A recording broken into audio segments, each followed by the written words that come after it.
বেপর্দা নারী, বেহায়া নারী দোস্ত, ওই নারীর হাসিটাও ফরমালিন, ওই নারীর রং রূপ, এই চলাফেরা হাঁটা চলা এটাও ফরমালিন।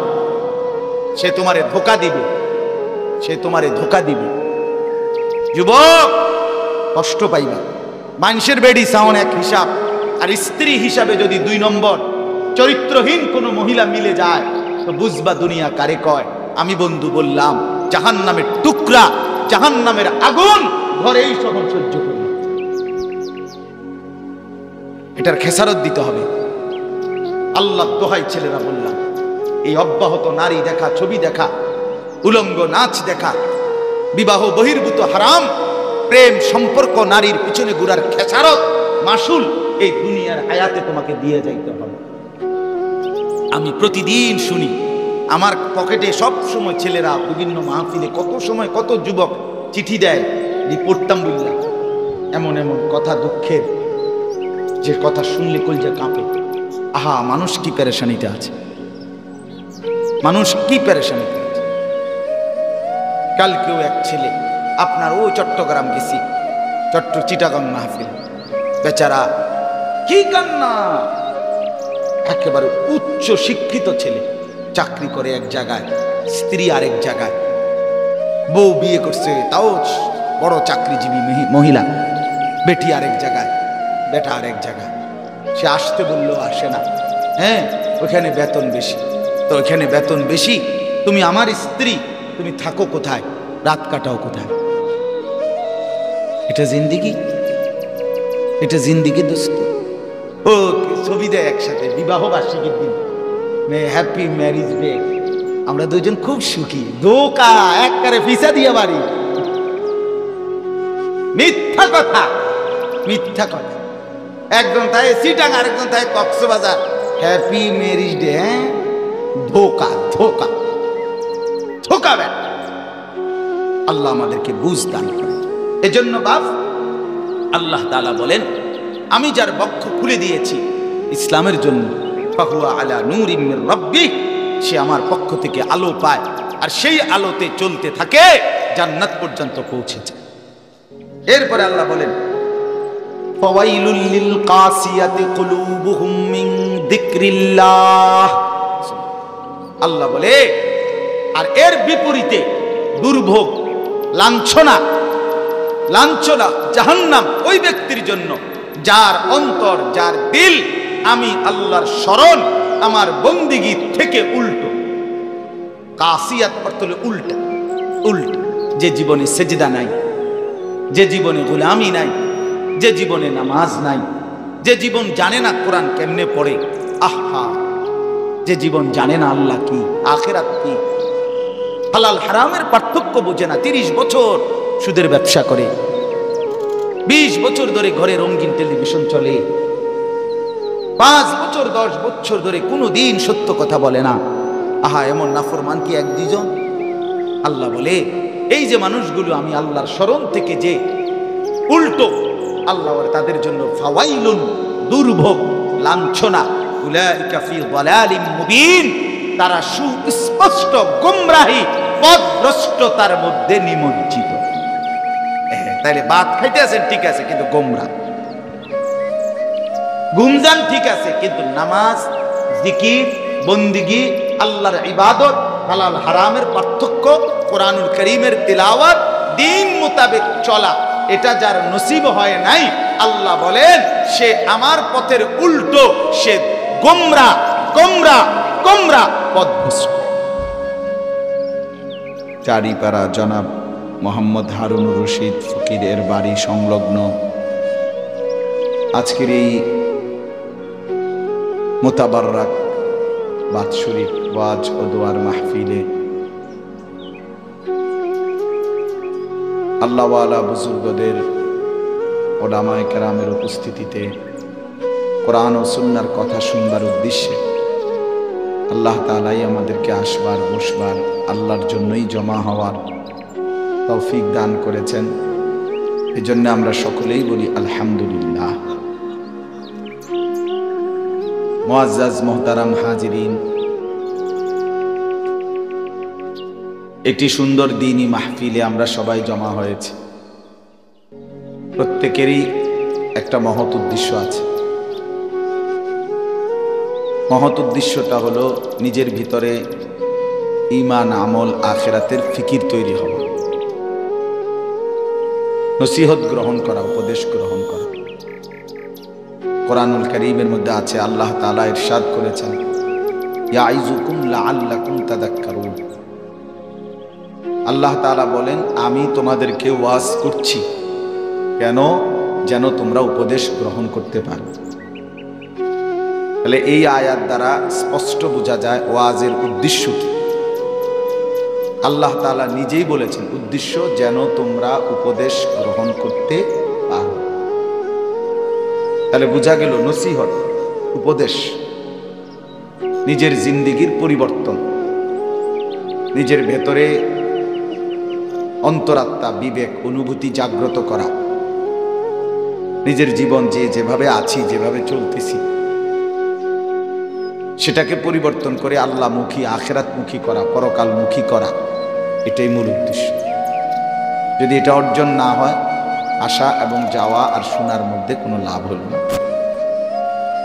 এই জন্য আমি সবার কাছে অনুরোধ করছি, কয়জন আছেন সবাই মনোযোগ দিয়ে, আন্তরিকতা নিয়ে, শতভাগ আন্তরিকতা নিয়ে, একেবারে দিল থেকে আল্লাহর কথা শুনে দেখবেন লাভবান হবে। হৃদয়ে অনুভূতি তৈরি হবে, কলিজা নড়বে, আল্লাহ তাআলার মহব্বত জাগ্রত হবে, আখিরাতের ফিকির আসবে, বিগত জীবনের উপরে আফসোস আসবে, আগামী জীবনের জন্য ইবাদতের আগ্রহ তৈরি হবে। এটা যদি না হয়, বলেও লাভ নাই, শুনেও লাভ নাই। এজন্য সবার কাছে অনুরোধ, মনোযোগী হোক। যে ছেলেরা দাঁড়িয়ে আছো ভাই, আমার অনুরোধ হলো যে কতক্ষণই বসো, শুনো, এতক্ষণ বসেই শুনো। যার যখন সুবিধা হবে, প্রয়োজন হবে, চলে গেলেই হলো, কোনো অসুবিধা নেই। আল্লাহর কথা 1 মিনিট শুনলো লাভ, 100 মিনিট শুনলো লাভ। আল্লাহর নাম একবার নিলেও লাভ, 1 কোটিবার নিলেও লাভ। লাভ আছে কিনা বলে? সুবহানাল্লাহ একবার বললেও নেকি, 100 বার বললেও নেকি। তার মানে আল্লাহর কথা, কোরআনের কথা বললেই লাভ, শুনলেই লাভ, উচ্চারণ করলেই লাভ। সামান্য হোক বেশি হোক, সবটার মধ্যেই লাভই লাভ। এই জন্য কমই শুনি, অসুবিধা নেই, কিন্তু মনোযোগ নিয়ে শুনি, আন্তরিকতা নিয়ে শুনি। কোরআন সুন্নাহর কথার ক্ষেত্রে পরিবর্তনের জন্য আদব জরুরি। আর যদি বলে যে ভাল লাগলে শুনবো, বালা না লাগলে শুনতাম না, দেখি না টান টুন আসেনি, কথা বোঝেন না, টান টুন নাই, ওটা কি করে না, হ্যাঁ তাই ঠিকই আছে, তাইলে হবে না। কিন্তু পরিবর্তনের জন্য আন্তরিকতা জরুরি, আগ্রহ জরুরি, ভীষণ আগ্রহ। হাদিসের মধ্যে আছে, সাহাবায়ে কেরাম রাসূলুল্লাহ সাল্লাল্লাহু আলাইহি ওয়াসাল্লামের কথা যখন শুনতেন, সাহাবায়ে কেরাম বর্ণনা করেন, কান্না আলা রুউসিনা তাইর, আমাদের কাঁধে মাথায় যেন পাখি এসে বসত। অর্থাৎ এতটা স্থির, যেই ডাল নড়ে ওই ডালে পাখি বসে না। ডাল, গাছের ডাল যদি সারাক্ষণ নড়ে, ওটাতে পাখি বসবে না। যেটা মোটা স্থির, পাখি এসে ওটাতে বসে। সাহাবায়ে কেরামের নবীজির প্রতি নজর এতটা আগ্রহ ছিল যে ওনারা নড়াচড়াও করতেন না, মনে হইতো যেন পাখি এসে কাঁধে মাথায় বসছে। এরকম ছিল ফিকির, শুনতেন এতটা মনোযোগ।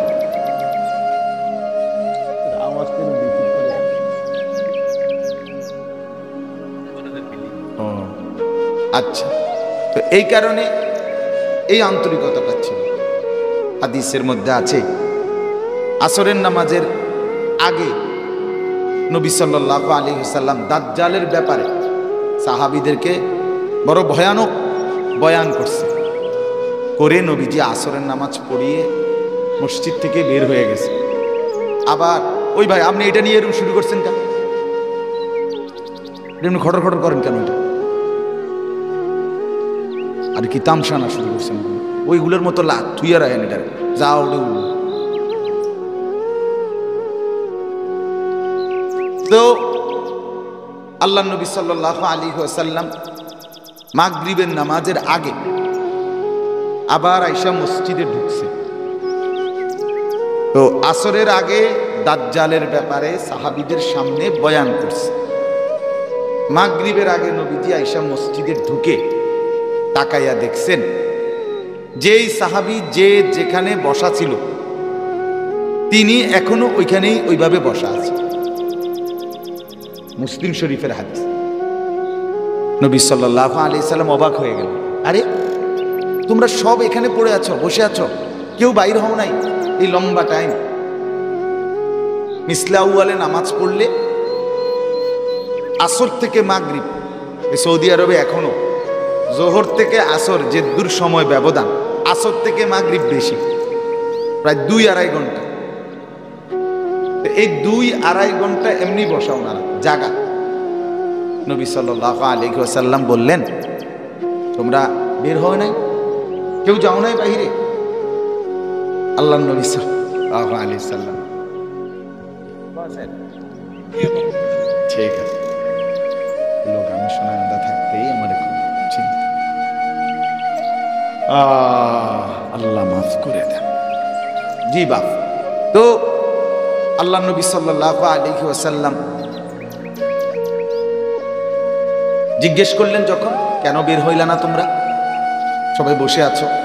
সাহাবায়ে কেরাম বললেন, ইয়া রাসূলুল্লাহ, আসরের নামাজের আগে দাজ্জালের যেই ভয়ানক বর্ণনা আপনি আমাদের সামনে দিলেন, আমাদের ভয় হচ্ছিল যে মসজিদের বাহিরেই দাজ্জাল দাঁড়াইয়া আছে, বাইর হইলেই না জানি ঈমানটা নিয়ে যায় কিনা, এই ভয়ে আমরা এখানেই বসে আছি।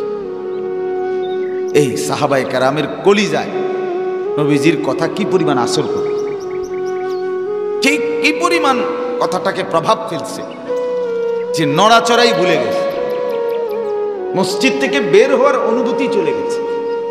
বল, আমি কত সময় দেখছি আমার এই ছোট্ট জীবনে, এখান দিয়ে আমিও বাইরেছি ওয়াজ শেষে, পাবলিকও বাড়েছে, বুড়া মিয়া এই জায়গাত এন থেকে অনেক গিয়েছে হয়তো, মানে অন্য কোনো জায়গায় বিড়িটা ধরাইছে এনে একের জায়গা, এই রুম ডাকাত কি আশ্চর্য, মানে এন থেকে কোনো বলে আধা কিলো ওয়াজের কোনো টেম্পার নেই। এখান থেকে বাইর হইয়া ওই কোনাত গিয়া এক কোনা দিয়ে বৈশা বহুত ছেলে পেলে বা মাঝ বয়সী বৈশা পেশাব করতে আছে। কি হতো, টয়লেট পেপার কই, ফানি কো আমনের ফানি ভাবে কই আনে। আহ, কি অসভ্য, কে নোংরা মানুষ, ছি ছি ছি। অথবা উঠতে সময় বলে দিছে, আরে হুজুররা তো কয় ভালোই, কথা তো ঠিকই কয়, বুঝি তো, আমরা লেগেই তো কয়, পারি তো না, শেষ। মানে আপনার এই 1.5 ঘন্টার কথার মধ্যে ফানি দিয়ে দিল। 4 জন হুজুরে যা মেহনত করলো কইয়া, উনি এই সবার কথার উপরে পানি ঢেলে দিছে, শেষ। ওই তো না, মানে এটা পারতাম না, পারিত না। আপনি আগেই যদি বলে ফেলেন, আপনি পারবেন কিভাবে? বলেন, আপনি বদলাবেন কিভাবে? মানুষ যদি আগেই হতাশ হয়ে যায়, হাল ছেড়ে দেয়, হবে কিভাবে? এই জন্য বাপ আমার, ভাই আমার, বন্ধু আমার, আমি অনুরোধ করছি, পরিবর্তন দরকার। দোস্ত আমার, শুধু শুনলেই হবে না, আয়োজন করলেই হবে না। চেয়ারম্যান সাহেব এই কথাটা এখন বললেন সুন্দর কথা, যে মাহফিল প্রচুর হচ্ছে, আলহামদুলিল্লাহ। পরিবর্তনের কি অবস্থা সেটা তো দেখার ব্যাপার দোস্ত। আপনি যদি মনে করেন 1 মাসে 10টা ওয়াজ শুনে থাকেন কথার কথা, তাহলে 3 জন করে বক্তা ধরেন কমপক্ষে, তাহলে 10টা ওয়াজে 3 জন বক্তা হইলে 30 জন, ঠিক না? তো বক্তা তো বদলাইলো 30 জন, আমনে বদলাইছেন নি? এটা আমার কথার উত্তর দেন। বক্তা তো বদলাইছে কয়জন?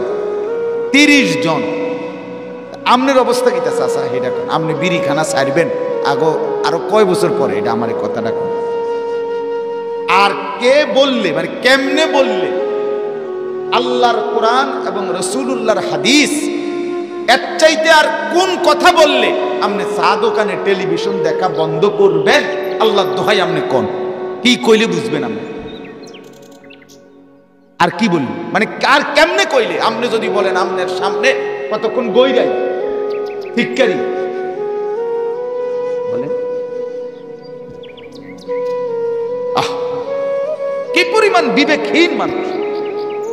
60 বছর বয়স্ক মানুষ, 60 বছর বেটার হায়াত চাচা, এখনো বিড়িখানাটা ছাড়তে পারলেন না। আপনি কি মরতেন না তাইলে? আপনি কবরে যাইতেন না চাচা? কি পরিমাণ পাষাণ। 60 বছর বয়স, এখনো ঘন্টার পর ঘন্টা চা দোকানে বসে বেডিতের নাচ গান, অশ্লীল নাচ গান, নাটক, সিনেমা দেখতেছে। কবরে যাবেন কোন দিন?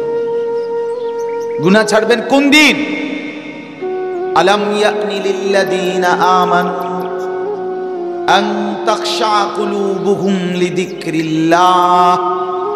কোরআনে আছে, আল্লাহ বলে, আমার মুমিন বান্দা, আমি আল্লাহর স্মরণে তোমার দিলটা নরম করার সময় আজও কি হয়নি?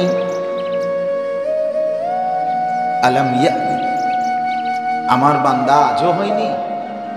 আর কোনদিন হবে না বান্দা? যুবক, 1 বছরে, এই নওজোয়ান দোস্ত আমার, 1 বছরে 365 দিন, 365 দিন খোদার একদিনও তুমি ফজরের নামাজ কোনদিনও পড়লা না। তুমি জানো না ফজরের ওয়াক্ত হয় কখন, আজান হয় কখন। হায় হায়, আর কতদিন আল্লাহকে ভুলবা তুমি বলো ভাইয়া? আর কোনদিন তাইলে পড়বা না ফজর? আর কোনদিন তোমার জন্য তাইলে ফজরের ওয়াক্ত হবে না? আর কোনদিন আল্লাহকে সকাল ভোরবেলা মনে পড়বে না তাইলে? বাদে দিয়ে দিলে আল্লাহ। মানুষের বাচ্চা এত বড় পাষাণ হয় কেমনে আমি বুঝি না।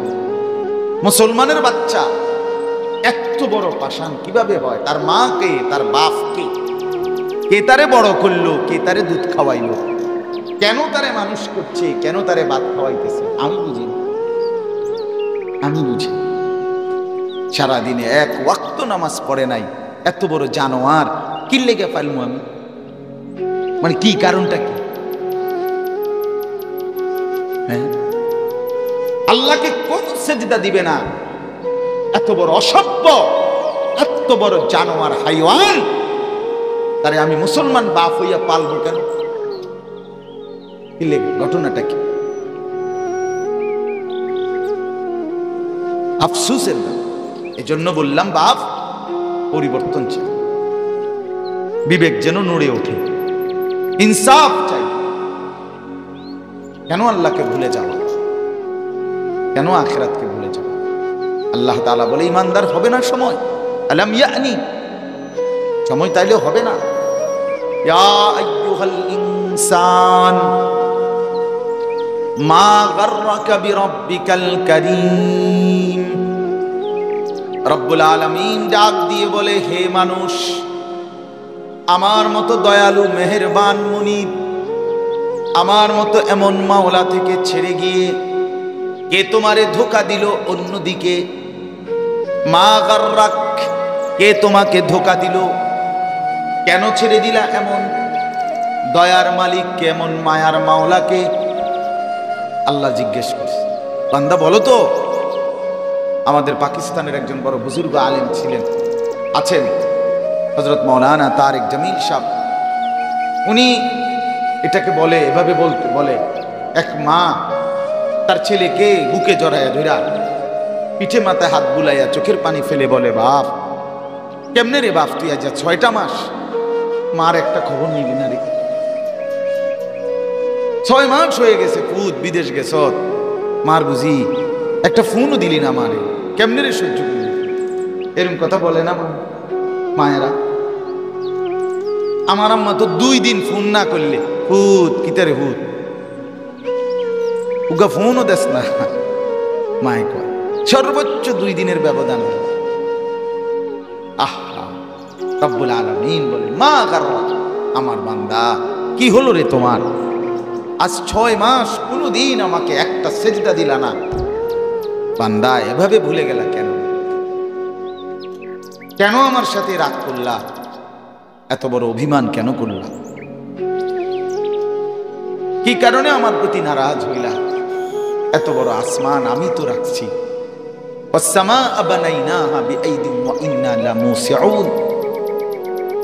এত বড় আসমান আমি আল্লাহ তোমাদের উপরে বিস্তীর্ণ করে রেখেছি।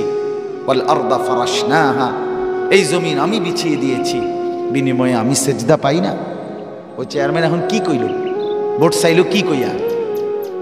বলেন এখন কি চাইলো? ভোট চাইলো কি বইলা? কি বলে ভোট চাইছে? যে 10 বছরে উনি কি আপনাদের জন্য কাজ করে নাই? উনি কি আপনাদের জন্য এটা এটা দেয় নাই? এটা বলছে কিনা এখন বলে? তাহলে এই এই পূর্বের এই কাজগুলোর দোহাই দিয়ে ভোট চাইছে, চাইছে কিনা বলেন? তো রব্বুল আলামিন বলে, বান্দা আমি কি না দিছিলাম? বান্দা আরে না ফরমান, কেন সেজদা দিলি না? কেন সেজদা দিলি না? এই যুবকরা, আজকে সারাদিনে এক ওয়াক্ত নামাজের সেজদা ফজর থেকে এশা যার কপালে নাই, আরে তুই মানুষের বাচ্চা কেমনে বেটা? তুই মানুষের বাচ্চা কেমনে বেটা? মুসলমানের বাচ্চা হইলি কেমনে বেটা? জীবন মানে কি কুত্তার মতো জিন্দিগি? জিন্দিগি কি জানোয়ারের জিন্দিগি? একবার পেশাব করে পানি নাও না, তুমি রাস্তার কুত্তা দেখো না? কুত্তাও তো মুত্তা পানি লয় না। আস্তাগফিরুল্লাহ, আস্তাগফিরুল্লাহ। একদিনও ফজরের নামাজ পড়তে মন চায় না, এইভাবেই বেনামাজি জিন্দিগি। জন্তু জানোয়ারের মতো ঘুম থেকে 7টা 8টা 9টা বাজে উঠতেছ। আস্তাগফিরুল্লাহ, তুমি রাস্তার জানোয়ার দেখো না বন্ধু?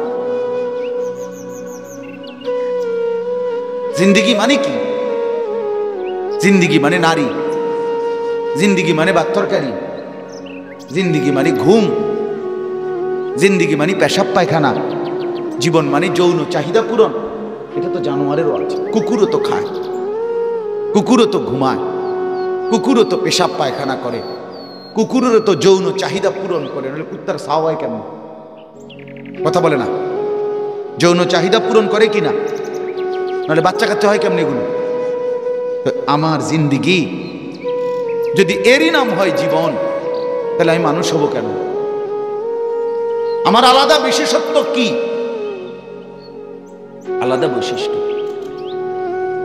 আলাদা পরিচয় কি? দোস্ত আমার বলেন, ছেলেরা আমার, বাপ আমার, বন্ধু আমার, পর্দার আড়ালের মায়েরা, বোনেরা, আমি সবার কাছে বলছি, আপনার মানুষ পরিচয় আলাদাভাবে আপনি নির্বাচন করেন। কি কারণে মানুষ?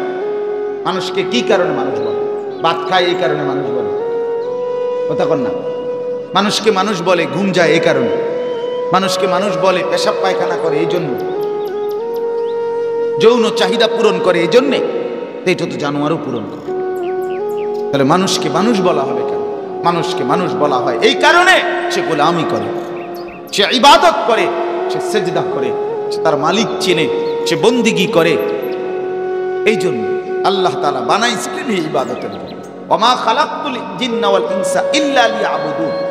আরবি ভাষায়, আরবি ব্যাকরণের একটা নিয়ম আছে, নফি ইস্তিসনা, তাকিদ বুঝায়, হসর বুঝায়, সীমাবদ্ধ বুঝায়, সীমাবদ্ধ। অর্থাৎ মানুষকে আমি ইবাদত ছাড়া অন্য কোনো কারণে বানাই নাই। অতএব যেই মানুষটার জীবনে কোনো ইবাদত নাই, এটা কোনো মানুষও না, মানুষের জাতও নাই, কোনো মানুষের জাতও নাই। সে মানুষের জিন্দিগিতে ইবাদত, সেজদা তার কপালে নেই, তার কোনো কপালে নেই। কপাল পোড়া, মন্দ কপাল, দুর্ভাগা। কোরআনে আছে দোস্ত, কোরআনে আছে জাহান্নামী জাহান্নামের আগুনে ভীষণ ভাবে যখন হাবুডুবু খাবে, আল্লাহ তাআলা কোরআনে বলছে তালফাহু ওয়ুজুহাহুমুন নার। জাহান্নামের আগুনে নাফরমান তোর গাল একবার ডান দিক চাপ দিয়ে জ্বালানো হবে, আবার উল্টা দিক বাম দিক গাল চাপ দিয়া, কই মাছ তেলাপিয়া মাছ গরম তেলে যেভাবে ভাজে চাপ দিয়া দিয়া, এইভাবে তোর গাল দুইটা জ্বালানো হবে, একদম বিভৎস কালো হয়ে যাবে চেহারা। আর জাহান্নামী বলবে বারবার, আল্লাহ আমাকে একটু বাঁচান, একটু বাঁচান। আমাকে একটু দুনিয়া ফেরত যেতে দেন। তখন আল্লাহ বলবে, আলাম তাকুন আয়াতি তুতলা আলাইকুম ফাকুনতুম বিহা তুকাদ্দিবুন। আমার বান্দা বলো তো, আমার কোরআন, আমার আয়াত, আমার কথাগুলো কি তোমার কাছে বারবার বলা হয়নি? ফাকুনতুম বিহা তুকাদ্দিবুন, তুমি তো বারবার সেগুলোকে মিথ্যা মনে করেছি। আজকে প্রথম আমি নামাজ 5 ওয়াক্ত, এটা তো প্রথম 2023 সালে 26শে ডিসেম্বর আমি তো প্রথম কইছি, ঠিক না? আপনাদের কাছে কথা বলে না কেন? আপনারা এখানে এমন একজন ভাগ্যবান হাত উঠান, ইন্নালিল্লাহি হুজুর আমনেরও যদি আজ না আইন তো কি অবস্থা হইতো। এই কথাটা তো আর শুনলাম না, হইলে যে নামাজ 5 ওয়াক্ত এত বড় আশ্চর্য কথা আমনের মতো হুজুর আনে না। শুনছি কত হুজুর আইলো গেল, কেউ তো গেল না, এরকম কথাটা এমন। তাইলে লক্ষবার, হাজারবার আপনাদের কানে পৌঁছেছে কিনা? আপনার মসজিদের ইমাম, আপনার মসজিদের খতিব, আপনার মহল্লার আলেম দ্বীন যেইভাবে আল্লাহ তাআলা বলে, বান্দা জাআকুমুন নাযীর, আমি আমার পক্ষ থেকে ভয় প্রদর্শনকারী প্রেরিত বান্দা। আগে পাঠিয়েছি নবী রাসূল, এখন পাঠাচ্ছি ওলামায়ে কেরাম। আমি কিন্তু যথাযথ ব্যবস্থাপনা করেছি। প্রত্যেকের কানে আল্লাহর কথা, আখিরাতের কথা, জান্নাত জাহান্নামের কথা আমি পৌঁছাইছি। যার কানে পৌঁছে নাই তারা আমি আযাব দেব না। যে জানেই না সে আমল করবে না, কিন্তু আল্লাহ বলেন আমি পৌঁছাইছি, তুমি অস্বীকার করেছ। এই তখন কোরআনে আছে, নাফরমান জাহান্নামী বলবে, রব্বানা গালাবাত আলাইনা শিকওয়াতুনা। এই কথাটা শোনো ভাই, রব্বানা গালাবাত আলাইনা শিকওয়াতুনা। এই যুবক দোস্ত শোনো, আল্লাহর কাছে তখন নাফরমান জাহান্নামী বলবে, আল্লাহ আমার কপালটা বড় মন্দ, কপাল মন্দ। গালাবাত আলাইনা শিকওয়াতুনা, এটার অর্থ এটা, আমার কপাল মন্দ, মন্দ কপাল আমার, আমি বুঝি না। এরপরে কি বলবে? আরেকটা কথা বলবে, অকুন্না কওমান দাল্লিন।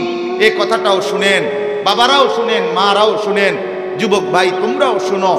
আমরা আল্লাহর কাছে নাফরমান জাহান্নামী বলবে, আল্লাহ একে তো আমার কপাল মন্দ, দ্বিতীয়ত আমি চলাফেরা উঠা বসা ছিলাম এক পথভ্রষ্ট অসভ্য নাফরমান এক জনগোষ্ঠী, এক সম্প্রদায়, এক বন্ধু মহল, যার সাথে চলছিলাম এগুলো খারাইয়া মুততো, এগুলো উলঙ্গ ছবি দেখতো মোবাইলে, এগুলা জুয়া খেলতো, মদ খাইতো, নারীর পিছনে ঘুরতো, ওই হারাম খাইতো। এই হারাম কর বাটপার সিটারের লগে আমি চলতাম ফিরতাম, এই কারণে ধরা খাইলাম। ওয়াকুন্না কওমান দাল্লিন। রব্বুল আলামিন, আমি পথভ্রষ্ট গোমরা এক সম্প্রদায়ের অন্তর্ভুক্ত ছিলাম, যাদের সাথে উঠছি বসছি জীবনে কোনোদিন নামাজের কথা বলে নাই, হালালের কথা বলে নাই, আখিরাতের কথা বলে নাই, ঘরেও শুনি নাই, বাইরেও শুনি নাই। বিকাল 3টা বাজে বন্ধুদের সাথে বের হয়েছি, রাত 12টা 11টায় ঘরে ফিরেছি। 7 ঘন্টা 8 ঘন্টা বন্ধুদের সাথে আড্ডা দিয়েছিলাম। সঙ্গের বন্ধুরা 24 ঘন্টার এই 8 ঘন্টা শুধুই নারী, শুধুই অশ্লীল কথা, উলঙ্গ কথা, শুধুই মোবাইলে জিনা ব্যভিচারের ছবি, আর বাজে আর ফালতু অশ্রাব্য কথা ছাড়া, গালিগালাজ আর মন্দ কথা ছাড়া আর কিছুই বলে নাই। হাসতে হাসতে তো অনেকে, আমি কত সময় দেখি চলাফেরায় সমবয়সী বন্ধু মানুষ, আহারে একজন আরেকজন অকথ্য গালি দেয় হাসতে হাসতে, একের কোনো কারণ ছাড়া, শুধু শুধু। এটা কি? আরে বেটা তুই এমনি গালি দেস কেন মানুষকে? ছি ছি ছি, শুধু শুধু গালি দেয়, শুধু শুধু, শুধু শুধু একজনের লাথি দিয়ে লাগলো, শুধু শুধু থাপ্পড় দিয়ে লাগলো। কিরে থাপ, দোস্ত কি অসুবিধা? কিছু বলে এতে ব্যথা পায়, কিছু কি অসুবিধা কি? এমন বর্বর মূর্খ নাদান। এই জন্য একজন ভালো সঙ্গী পাওয়া সবচেয়ে বড় সম্পদ, অনেক বড় নিয়াম। উপযুক্ত বন্ধু পাওয়া, যে বন্ধু আখিরাত মনে করে। এই জন্য আল্লাহ রাসূল সাল্লাল্লাহু আলাইহি ওয়াসাল্লাম বলেছেন, যার কপালে একজন নেককার স্ত্রী সঙ্গী বিবি জুটছে, সুবহানাল্লাহ, তুঈনুহু আলা দীনিহি আই ঈমানিহি, যেই বিবি তাকে নেকের কাজে, দ্বীনের কাজে, ঈমানের কাজে সহযোগিতা করে, কসম আল্লাহ রসুল বলে কোন মুমিন বান্দা এই কায়নাতের দুনিয়ার সবচেয়ে বড় সম্পদ এটাই অর্জন করলো, একজন নেককার পবিত্রা দিনদার স্ত্রী জুটে গেল। একজন সঙ্গী, যে সঙ্গী তাকে আখিরাত মনে করা, পরকাল মনে করা, এমন একটা স্ত্রী যার কপালে জুটছে। রাসূল বলে মাস্তাফাদাল মুমিনু মিন বা'দি তাকওয়াল্লাহ আল মারআতুস সালিহা। আল্লাহকে ভয় করে এক মুমিন বান্দা যা কিছু দুনিয়ায় অর্জন করলো, তার মধ্যে সবচেয়ে বেশি উপকৃত হলো যেই নিয়ামত দ্বারা, সেটা হলো একজন পবিত্র স্ত্রী, সঙ্গী। সঙ্গী বড় নিয়ামত, সঙ্গী বড় নিয়ামত। এজন্য নেক স্ত্রীও বড় নিয়ামত, অনেক বড় সৌভাগ্য, অনেক বড় কপাল যার স্ত্রী তার স্বামীকে দ্বীনের কাজে সহযোগিতা করে। আমরা ব্যক্তিগতভাবে যদি নেক স্ত্রী বুঝমান না পাইতাম, তাহলে এই সারাটা বছর চরকির মতো দৌড়াই, সারাটা বছর। আমি ফজরের ওয়াক্তের একটু আগে হাঁটাজারি চট্টগ্রাম থেকে আসছি, 2 ঘন্টা 4 ঘন্টা 5 ঘন্টা সংসার ঘরে, এই এতটুকুই জিন্দিগি, উঠেই দৌড়, উঠেই দৌড়, উঠেই দৌড়। তো বিবি এটা বোঝে যেটা আখিরাতের পুঁজি হচ্ছে। একজন স্ত্রী যদি সহযোগী হয়, উত্তম সঙ্গী হয়, অনেক বড় সঙ্গী। ঠিক এরকম যদি চলার পথে একজন বন্ধু, আমার ড্রাইভার, আমার গাড়ির ড্রাইভার, আলহামদুলিল্লাহ, যে 5 বছরে আমি চলার পথের যে নামাজ, আমার মনে হয়, আমার স্পষ্ট হিসাব, 5 বছরে আমি যতবার মনে করাইছি নামাজের কথা তার চাইতে কমপক্ষে 100 বার বেশি, 1000 বার বেশি সে আমারে মনে করাইছে নামাজের কথা। আমার গাড়ির ড্রাইভার, আলহামদুলিল্লাহ, সঙ্গী।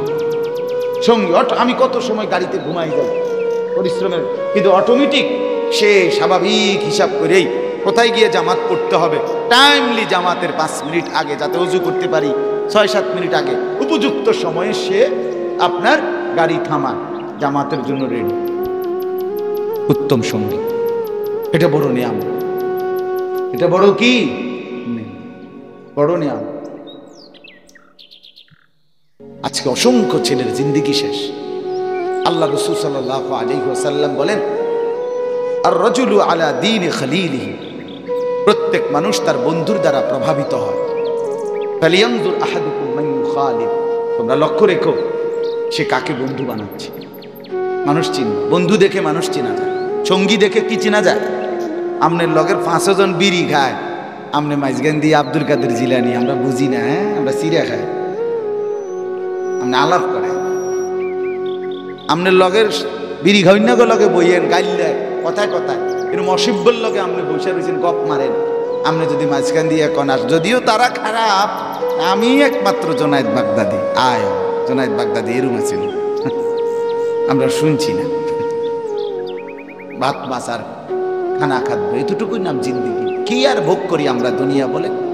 দুনিয়া খুব বেশি কি বাপ, এই ফাঙ্গাস তেলাপিয়া, আজকে ফাঙ্গাস কালকা তেলাপিয়া, হ্যাঁ আজকে ফার্মের মুরগা কালকা কক মুরগা, আজকে ফুলকপি পাতা। আমি বাসার বাজার করি তো, আমি আমার বিবি রেডে কিতা আনতাম, কিতা কইতাম আমার এডি, তাই বললাম কালকে কিতা আনছি, কালকে ফুলকপি, তো আজকে ফাতা কপি নাই তো, কি বলেন না, কি আমি এই তো না, বাজারেই তো এরকম, বা আছে তো বাজারে এরকম, কালকে মুরগি খাইছে তো, আচ্ছা ঠিক আছে আজকে মাছ কিনি, আজকে মাছ কালকে মুরগি, এই তো ঘুরে ফিরে, এই তো শাক আলু ভর্তা ডাল, এই তো বাপ দুনিয়া। আহামরি কি, কোটি টাকা আছে, কি ভোগ করবেন দুনিয়া, কি ভোগ করবেন? এরপরে ডাক্তারদের কাছে গেলে তারা তো একটা আঁশ দিল, কয়টার মধ্যে আপনার জীবাণু আছে, আমরা আসে সাবধান, এমনি হাসেন না, হাসলে জীবাণু আছে, লড়লে চড়লো জীবাণু, যেটা ধরবেন খানা খাদ্য, এটার আপনার ব্যায়াম কইলে আর এটা বন্ধ করেন, তাহলে আর বাঁচবে কি? দুনিয়া ভোগ করার কি আছে? একটা পণ্য বলেন আপনি দুনিয়ায় এখন একটা বাজারের জিনিস ডাক্তারের কাছে আপনি জিজ্ঞাসা করলে কইব একটার মধ্যে কোনো ফ্রেশ পবিত্রতা আছে কি? তো আমরা যে এত কিছুর ভিতরে দিয়ে বাচ্চা রইছি, এইটাই তো আশ্চর্য। এত নকল, এত 2 নম্বরই, এত ধোকাবাজির ভিতরে যে আমরা টিকে আছি। আরে দুনিয়া আহামরি কি ভোগ করবেন ভাইয়া? ভিক করবেন, কি ভোগ করবেন? ফরমালিন, সব তো ফরমালিন। এখন শেষ কথা হইল, ওই যে আল্লাহ বলছে আমি যার দিল খুলে দেই তারে একটা আলো দেই। কি দেয়? নূর। নূর কি দেয়? সেই নূর এসে চলতে থাকে। এখন এই আলোটা কি? আলোটা হলে একটা ছোট্ট একটা টর্চ লাইট, এটা হারিকেন ধরাই দেয় কেমন না, সেই আলোটা হলো এই কোরআন। সুবহানাল্লাহ। সেই আলোটা কি? আমি তার জিন্দেগির জন্য এই কোরআন দিয়ে দিই। আমি তাকে কোরআন দেই, আমি তাকে কোরআন দেই, এটাই আলো। এই কোরআনের উপরে সে চলতে থাকে, জান্নাতে পৌঁছতে থাকে। সুবহানাল্লাহ। এজন্য কোরআন যার আপন হয়, কোরআন যে মানে, রাসূলুল্লাহর সুন্নাহ যে মানে, বুঝতে হবে আল্লাহ তার দিল খুলে দিয়েছেন, সে আল্লাহর পক্ষ থেকে কুদরতি নূর আলোর উপরে চলতেছে। কোরআনের কয়টা বৈশিষ্ট্য এখানে আল্লাহ বলছে। আমি এমন আলো দিয়েছি এই কোরআন, এটা কেমন? আল্লাহু নাজ্জালা, আল্লাহ বলেন আল্লাহ যিনি নাজিল করেছেন এই কোরআন। এটার কি কি বৈশিষ্ট্য? আল্লাহ এই এক আয়াতে 6টা বৈশিষ্ট্য বলছে। এক, আহসানাল হাদিস। 1 নাম্বার আহসানাল হাদিস। আল্লাহ বলেন এই কোরআনের প্রথম বৈশিষ্ট্য, এই কায়নাতের সর্বশ্রেষ্ঠ, উত্তম, সুন্দর, পবিত্রতম কথা এই কোরআন। এর চাইতে সুন্দর কথা কোথায়?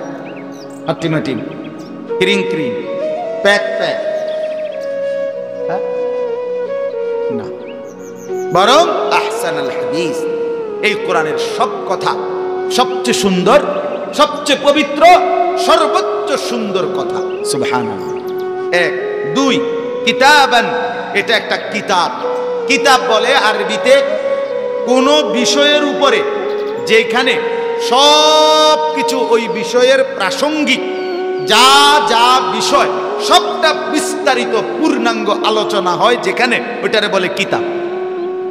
তো এখানে একজন মানুষের রাত দিন, সকাল দুপুর, আলো অন্ধকার, একাকী প্রকাশ্য, ঘর বাহির, বাজার, ব্যবসা, দেশ জাতি, রাজনীতি এবং দুনিয়া, কবর, হাসর, মিজান, ফুলসেরাত, জান্নাত, জাহান্নাম, সবটা বিষয় নিয়ে বিস্তারিত পূর্ণাঙ্গ আলোচনা এখানে আছে। এজন্য এটা কিতাব। 3 নাম্বার বৈশিষ্ট্য হলো মুতাশাবিহান। আল্লাহ বলেন এটা এমন একটা কিতাব যে কিতাবের প্রথম শব্দ আর শেষ শব্দ, প্রথম কথা আর শেষ কথা, মাঝের কথা, সব কথা সামঞ্জস্যপূর্ণ, আউলা ঝাউলা, এলো মেলো, অযৌক্তিক, অবাস্তব, অবান্তর কোনো কথা নাই। কি আপনি গত সপ্তাহে কইলেন এটা অন্দিকন আরেকটা, এমন কিছু না। সব কথা সামঞ্জস্য, আল্লাহর কথা। 4 নাম্বার মাথানিয়া। আল্লাহ বলে এটাই একমাত্র সেই কিতাব যেই কিতাবের বৈশিষ্ট্য হইল 1450 বছর থেকে যেই কোরআন, যেই কিতাব কোটি কোটি মানুষের জবানে একবার দুইবার না, 1000 বার বারবার পাঠ করা হচ্ছে, তেলাওয়াত করা হচ্ছে, এমন কোন কিতাব আর দ্বিতীয়টা পৃথিবীতে নাই। এত বেশিবার পড়া হচ্ছে, আর কিছু কথা বলেন না কেন? আর কোন খবর এরকম হইতে পারে? আল্লাহ বলেন এটা কোরআনের বৈশিষ্ট্য। 5 নাম্বার তাকশাইরু মিনহু জুলুদুল্লাযিনা ইয়াখশাউনা রাব্বাহুম। আল্লাহ বলেন এটা এমন বৈশিষ্ট্যপূর্ণ কোরআন, আমি আল্লাহ সত্যিকার এটার মধ্যে এমন নেয়ামত, নূর দিয়েছি। আমার পবিত্র বান্দা যখন আল্লাহকে ভয় করে, যখন এই কোরআন শুনে পড়ে, তার শরীরের চামড়ার উপরের যে লোম আমি আল্লাহর ভয়ে সেটা দাঁড়িয়ে যায়, শিহরে ওঠে। সর্বশেষ 6 নাম্বার বৈশিষ্ট্য হলো এত মর্যাদা, এত বৈশিষ্ট্য শুনে পড়ে সুম্মা তালিনু জুলুদুহুম ওয়া কুলুবুহুম ইলা যিকরিল্লাহ। আমার বান্দা তখন ওই নূর পেয়ে, এই কোরআনের নিয়ামত পেয়ে তার পুরা দেহ, শরীর এবং তার অন্তর আমি আল্লাহর স্মরণে নুয়ে পড়ে, সেজদায় লুটিয়ে পড়ে। তার মানে আমার বন্দিগি করতে থাকে। আল্লাহ তাআলা বলেন যালিকা হুদাল্লাহ ইয়াহদি বিহি মান ইয়াশা। এটাই আমি আল্লাহর পক্ষ থেকে হেদায়েত, এর দ্বারাই আমি যাকে ইচ্ছা তাকে হেদায়েত দেই, অন্য কিছু দিয়ে নয়। অতএব কোরআন বাদ দিলে, হাদিস বাদ দিলে, বন্ধু আমার, যুবক আমার, বাপ আমার, মা আমার, আল্লাহর কসম, রব্বে কাবার কসম, কোরআন বাদ দিয়া, সুন্নাহ বাদ দিয়া, অন্য কিছু দিয়া কেউ আলো পাবে না, সভ্য হবে না, ভদ্র হবে না, উন্নত হতে পারে না, না, না। যে যুবক, মুসলমানের যে বাপ, মনে রাখেন, আপনাদের যাদের সন্তান আল্লাহর কোরআন পড়তে পারে না, আল্লাহর কোরআন দেখে দেখেও পড়তে পারে না, আল্লাহর কোরআন থেকে কিছু নেয় নাই, যেই যুবক, যেই ছেলে, যেই মেয়ে, সে ব্যর্থতা ছাড়া আর কিছুই অর্জন করে না। বলো না, এছাড়াও তো সে অনেক কিছু পড়ছে, এছাড়া জিডি পড়ছে, ফইরা যে ভাত তরকারি খায়, এটি টোটাল না ফইরা মুরুক্ষ ব কলম এত বেশি ভাত খায়। আমনে বাংলা, অঙ্ক, ইংরেজি, পদার্থ, জীববিজ্ঞান, রসায়ন বিজ্ঞান মিল্লা দুনিয়া যা ভোগ করেন, আমি এতে বহুত মূর্খ, নামও দস্তখত করতে জানে না, টিপসই দেয়, এরকম বহুত লোক দেখছি এতে বেশি দুনিয়া ভোগ করে। কথা বলেন না কেন? তো লাভ কি হইল? লাভ কি হইল? এই জন্য আল্লাহ বলেন, আমি হেদায়েত দিয়ে থাকি কোরআনের মাধ্যমে, সুন্নাহর মাধ্যমে, এটা ছাড়া অন্য কিছু দিয়ে নয়। ওয়া ইউদলিলিল্লাহু ফামা লাহু মিন হাদ। শেষ কথা আবারও শুনেন মনোযোগ দিয়ে। আল্লাহ বলেন, আমি যাকে পথভ্রষ্ট করে দেই, কোরআন থেকে বিচ্ছিন্ন করে দেই, কোরআন শূন্য যার হয়ে যায়, ফামা লাহু মিন হাদ, তার আর কোথাও কোনো পথ প্রদর্শক থাকে না, সে আর আলো পায় না, সে কোনো গাইড পায় না, সে কোনো আলোর পথে চলে না, তার কোনো হাদি, পথ প্রদর্শক নাই। এজন্য কোরআন থেকে বিচ্ছিন্ন যে, সুন্নাহ থেকে বিচ্ছিন্ন যে, তার জীবনে আলো নাই, তার জীবনে কোনো পথ প্রদর্শক নাই, তার জান্নাতের কোনো আশা নাই, তার উপরে আল্লাহর কোনো সন্তুষ্টি নাই, তার উপরে রাসূলুল্লাহর কোনো মহব্বত নাই। শেষ কথা, আমি আপনাদের কাছে অনুরোধ করলাম, এই যে মাহফিলের বিষয় বলতে গিয়েই বলছিলাম, ওই চাচাকে আল্লাহ তাআলা তার দিলে বুঝ দিছে, আমি না, আমরা কেউ না। কে দয়া করছে? বলেন না, কে দয়া করছে? আল্লাহ। আল্লাহ শরহেছে, আল্লাহ বুঝ দিছে যে কোরআন শোনা উচিত, হাদিস শোনা উচিত। আল্লাহ যদি বুঝ না দেয়, আল্লাহ যদি পথ হারা করে দেয়, বাপ, আপনি বলবেন যে হুজুর তারা বোঝে না, অমুকে বোঝে না। আরে না, আমার কথা বোঝে না এটা কথা না তো, আল্লাহ দয়া না করলে বুঝবেন, আল্লাহ দয়া না করলে বুঝবেন। এই জন্য আমরা আপনাদের কাছে অনুরোধ করলাম, দিন মানে, আল্লাহকে মানেন, কোরআনকে মানেন। যুবক বন্ধুদেরকে অনুরোধ করছি, ছেলেরা আমার, জিন্দিগি যেন নষ্ট না হয়। কাজে লাগাইলো এই হায়াত, নষ্ট করে দিল এই হায়াত, আর আসবে না, এটাই শেষ। একবারই বাপ চাচা মুরব্বীরা চা দোকানের আড্ডা বন্ধ করে দেন, বিড়ি সিগারেটের অভ্যাস ছেড়ে দেন। যেটুকু হায়াত বাকি আছে বাবা, চাচা, সারা